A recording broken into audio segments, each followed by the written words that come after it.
Nag-inspection pala tayo ng main engine guys at kukuha tayo ng bearing clearance ng crosshead, crank pin at ng main bearing. Wärtsilä pala yung maker, Artiflex 50B yung model. Naka-bottom dead center na yung crank angle niya. Pasukin na natin, baka pasukin pa ng iba.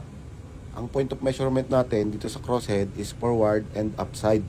At yun na nga mga idol, no? Pinapasok at bunot na natin itong feeler gauge. Dahan-dahan lang, baka dumugo.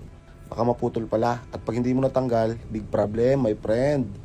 At ganun lang kumuha ng bearing clearance para sa crosshead. Yung mga ibang modelo ng makina at mas malalaki at mas bago, iba yung point of measurement. I-check nyo na lang sa instruction manual. At dito naman tayo sa ilalim.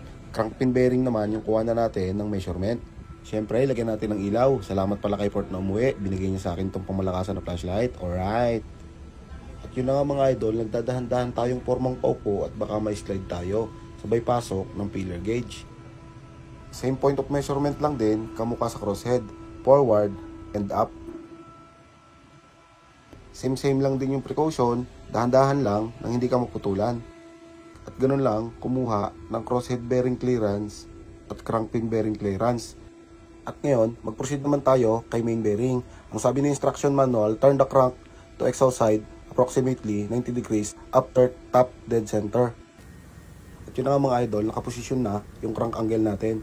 At ang tawag pala dito sa measuring tool na gagamitin natin is telescopic feeler gauge or special feeler gauge for main bearing. Yung ibang maker pala ng makina guys, tinatanggal yung oil pipe and then depth gauge yung ginagamit na measuring tool. At ayun na mga idol, dinadahan-dahan na natin ipasok itong feeler gauge. Doble ingat lang na wag talagang maputulan.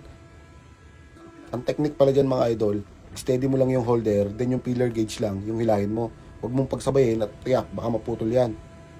Miyaw-miyaw ka dyan. Parang ganyan ba?